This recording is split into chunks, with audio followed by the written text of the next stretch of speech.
प्रदेश कांग्रेस अध्यक्ष ने डॉक्टर पीड़िता की माता पिता से कल लाल बाजार अभियान में भाग लेने का आह्वान किया। प्रदेश कांग्रेस अध्यक्ष पीड़िता के माता पिता को कल कांग्रेस के लाल बाजार अभियान में शामिल होने और 8 अगस्त को सीबीआई कार्यालय में उपस्थित रहने के लिए पानीहाटी आमंत्रित करने पहुंचे। कांग्रेस ने आरजीकर के डॉक्टर की रहस्य मौत को लेकर विरोध प्रदर्शन करने का फैसला लिया है। इस अवसर में कल लाल बाजार अभियान का आह्वान किया है। इसी अभियान के तहत प्रदेश कांग्रेस अध्यक्ष शुभंकर सरकार पीड़ित डॉक्टर के माता पिता को पानीहाटी स्थित उनके घर आमंत्रित करने आए और उनसे इस अभियान में भाग लेने के लिए आमंत्रित किया। देखुन, আমরা আগামী কাল লালবাজার অভিযানে ডাক দিয়েছি। এই কারণেই ডাক দেওয়া যে 1 বছর অতিক্রান্ত হতে চলল আরজি করের ঘটনা এবং আরজি করের ঘটনা থেকে সাউথ ক্যালকাটা ল কলেজ মধ্যখানে তমন্না বলে একটি মেয়ে নির্বাচনের দিন তার মারা যাওয়া, তাকে মেরে ফেলা।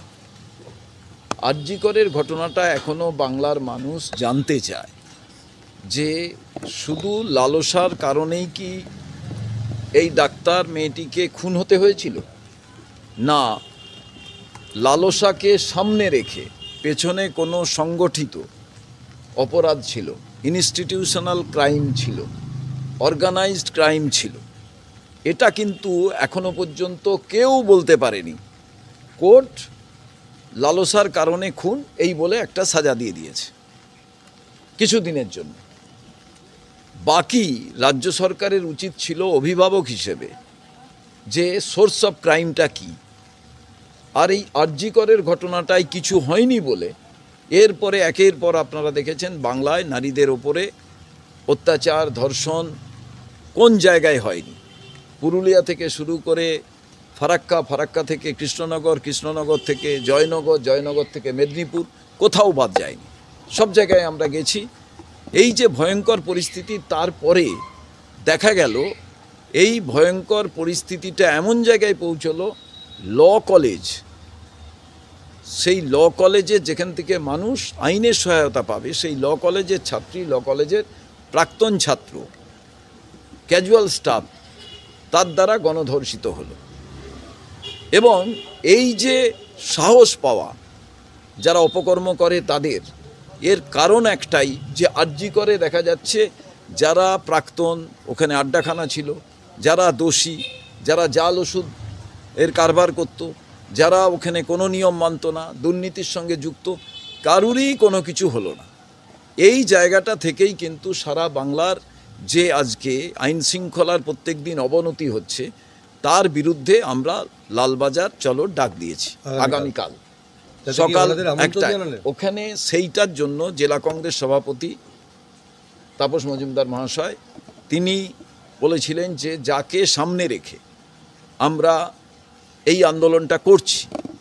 এবং আপনারা দেখবেন শাসক দলের নেতারা রাতের বেলা পুলিশকে যা তা কথা বলছে, পুলিশের স্ত্রীকে নিয়ে, পুলিশের মাকে নিয়ে, তারপরেও কিন্তু পুলিশ তাদের অ্যারেস্ট করছে না, বলছে তারা অনুসন্ধানে সহযোগিতা করছেন। এর থেকে আরও বেশি সাহস সঞ্চয় করছে। তাই আরজিকর থেকে যেহেতু কোনো শিক্ষা নিল না, আরজিকর বিষয় কালকে লালবাজার অভিযানের প্রধান বিষয়।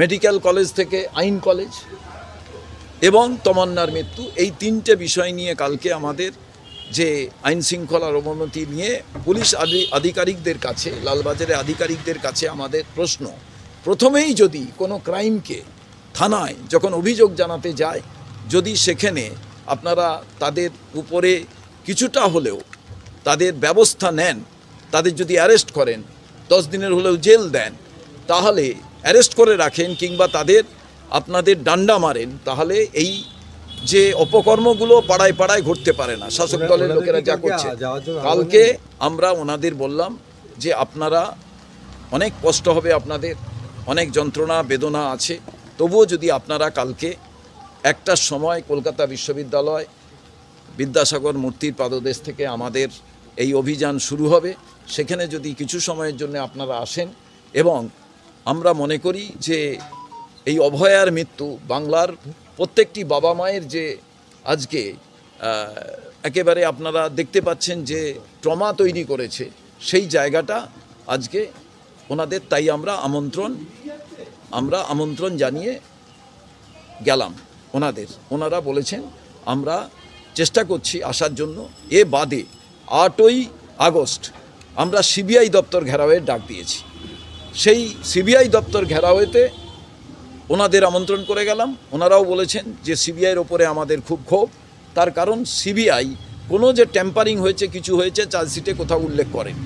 সেই কারণে আমরা 8ই আগস্টও যে সিবিআই অফিস আমরা ঘেরাও করব, সেখানেও কিন্তু ওনাদের আমন্ত্রণ আমরা জানিয়ে গেলাম। এবং ওনাদের কলকাতা পুলিশ, রাজ্য পুলিশ, সিবিআই, ইডি কারুর উপরেই আস্থাজনক অবস্থা নেই। এই কারণে, তার কারণ কলকাতা পুলিশ, রাজ্য পুলিশ যা করেছে তা আপনারা সবাই জানেন। এরপরে সিবিআইও যে কাজ আজ পর্যন্ত করছে, কার চাপে করছে, এটা কিন্তু কেউ বলতে পারছে না। তাই আমরা 8ই আগস্ট সিবিআই অফিস ঘেরাওয়ের ডাক দিয়েছি। এবং দুটো কর্মসূচিতে ওনারা বলেছেন আমরা যাব। আমাদের একটু কালকের দিনে একটু অসুবিধে আছে, তবুও আমরা চেষ্টা করছি কালকের দিনে যাওয়ার জন্য।